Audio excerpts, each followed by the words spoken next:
Holy shit. I'm back. I know, I'm sorry. It's been a very, very long time since I put anything out into the world. In case you haven't noticed, I had a new puppy come into my life. I'm super happy and grateful for him, but he's been a handful, as any baby creature is, and therefore I haven't had much time to do content of any sort of degree. I haven't taken pictures. I haven't even taken pictures of him. Some dad I am.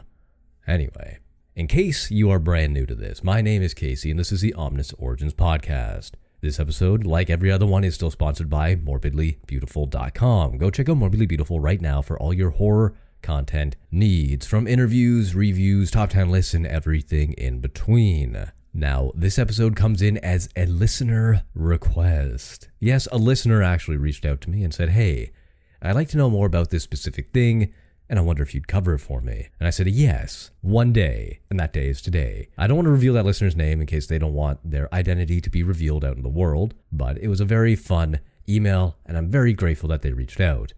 Now, this is going to be about the Queen Mary, and whether it's really haunted or not. We're going to go over some history, we're going to go over some eyewitness reports, and maybe even debunk a thing or two. I don't know.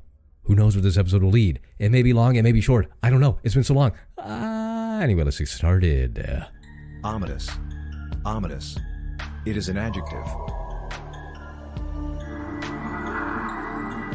Sounds like someone breathing.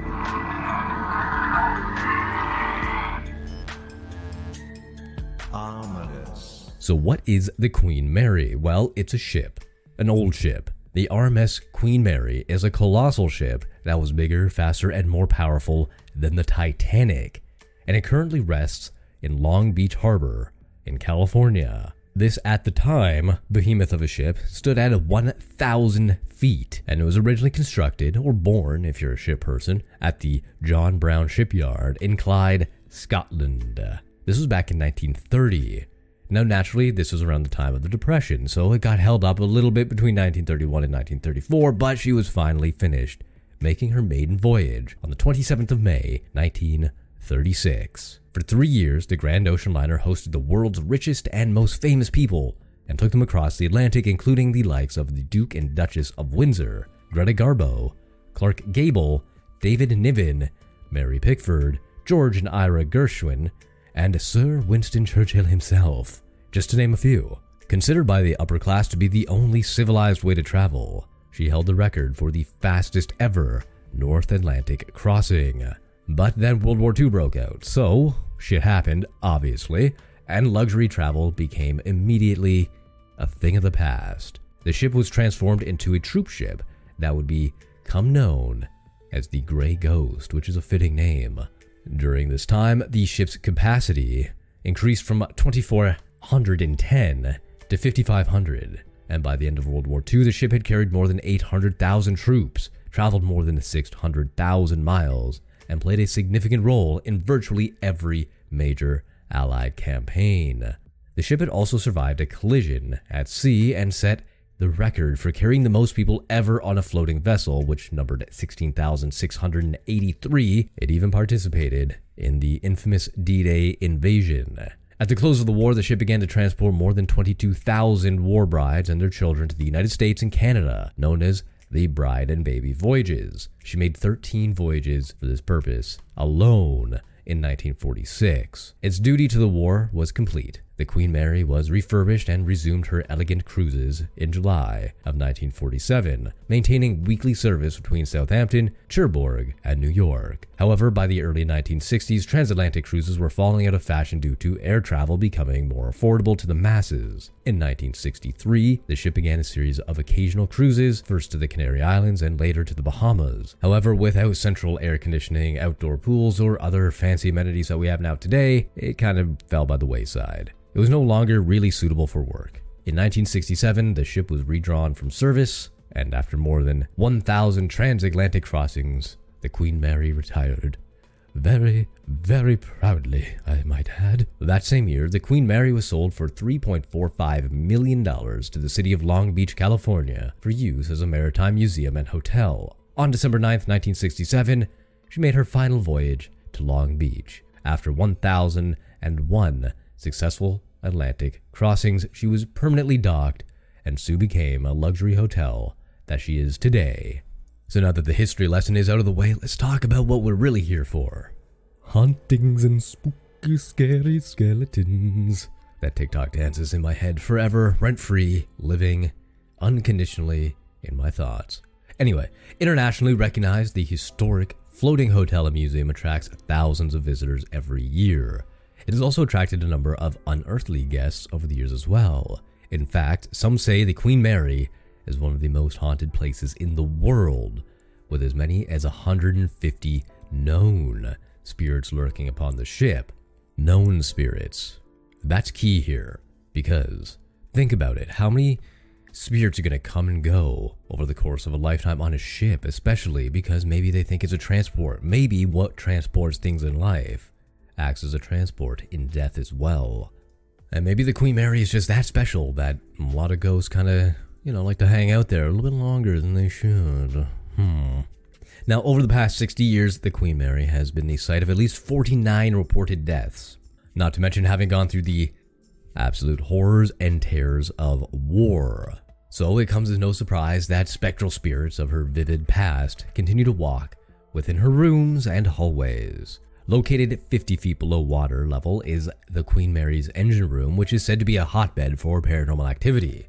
Used in the filming of the Poseidon adventure, the room's infamous Door 13 crushed at least 2 men to death at different points during the ship's history. That's why you don't give the number 13 to anything. When was the last time you were in an apartment or a hotel or an office building that had a 13th floor? Granted, I haven't been in a building that big in a very long time that has over 13 floors, but I often remember seeing 12 and 14. And if you're on 14, you're really on 13. But beside the point, it's not spoken. It's like Voldemort. It shall not be named, therefore no bad can happen. Now, the most recent death during a routine watertight door drill in 1966 crushed an 18-year-old crew member. Dressed in blue overalls and sporting a beard, the young man had been spied walking the length of Shaft Alley before disappearing by door 13. 2 more popular spots for the Queen Mary's otherworldly guests are its first and second class swimming pools. Though neither are utilized today for their original purpose, these spirits seem not to be aware of that. In the first class swimming pool, which has been closed for more than 3 decades, women are often seen appearing in 1930s style swimsuits, wandering near the deck and the pool. Others have reported the sounds of splashing and spied wet footprints leading from the deck to the changing rooms. Some have also spied the spirits of a young girl clutching her teddy bear. In the second class pool room, the spirit of another little girl named Jackie, I don't know how they know her name, is often to be seen and heard. Allegedly, the unfortunate girl drowned in the pool during the ship's sailing days and reputedly refused to move on, as her voice, as well as the sound of laughter, have been captured in that area. At least she's still having fun. That's a dark, dark way to think about that. Now, author and paranormal investigator Cher Garman point out that there are no known drownings who have ever occurred on the ship, although she says Jackie is there. So myth turned to legend, turned to folklore, turned to a little bit of truth? Hard to say on that one, really. In the Queen's Salon, which served as the ship's first-class lounge, a beautiful young woman in an elegant white evening gown has often been seen dancing alone in the shadows of the corner of the room. Yet more odd occurrences have been made in a number of first-class staterooms. Here, reports of a tall, dark, handsome man with strikingly dark hair has been seen in 1930s-style clothing, as well as water running and lights turning on in the middle of the night. Phones also seem to ring early in the morning with no one on the other end, which is kind of a pain in the ass if you ask me. Now, in the third-class children's playroom, a baby's cry has often been heard, which is thought to be the infant boy who died shortly after his birth. Other phenomena occur throughout the ship as well. There are sounds of distinct knocks, door slamming, and high-pitched squeals, as well as drastic temperature changes and the aromas of smells long past. So now that we have a reasonable understanding of some of the accounts that take place there, are any of them real? Well, thankfully, this place has been investigated to the ends of the earth, with many paranormal investigation groups going to check it out and to get evidence, many of which have caught recordings, video, thermal, EVPs, so on and so forth. But does that really make it haunted? Well, it's hard to say for sure. Hauntings and ghost sightings are one of those things that it's tricky to pin down. Now, personally, I am unsure. I want to say yes, there are spirits that wander, but I don't know if they're actually ghosts or just like a weird echo in time. I know that sounds also weird to say because what the fuck does that even mean? I don't know really what that means either, but hear me out here. What if we aren't actually experiencing a ghost? It's not actually Steve walking up and down the hallway, but the universe's memory of Steve being in that place, and for whatever reason, a permanent, almost burn on the earth just appears. Think of it like if you leave your flat screen TV on the same channel with the exact same image for too long, it gets a burn in the screen. It's permanently there, even faintly, like a ghostly image almost. Now, this is probably older TVs like mine. Mine does that a lot. Newer TVs, fancier TVs, expensive TVs probably don't do that anymore. But when I first got a flat screen, that's exactly what happened. And this TV's like almost 12 years old now, so that's beside the point. What if that's exactly what's happening? These aren't spirits. They don't have any cognizant memories. They're not harmful. They're not doing anything that is malicious or even innocent. They're just going about their life as the universe, as the earth remembers them. Now, what's causing this? I don't know. I couldn't tell you the actual thing behind my theory. If it's a god or a demon or whatever, I don't know. I just feel like that's kind of what's happening, like a record skipping, a flash of a camera going off, and it's capturing that person in that moment forever. Now, it's more likely to catch these things in places where people have died. It would make sense. The Queen Mary had a lot of deaths, so maybe that's what's happening. And my theory would go to explain as to why these ghosts seem to be trapped in a loop. More than anything, they seem to be spotted in the same place, doing the same sort of thing over and over and over again. Because it's just a snapshot, just a memory. They're not trapped there.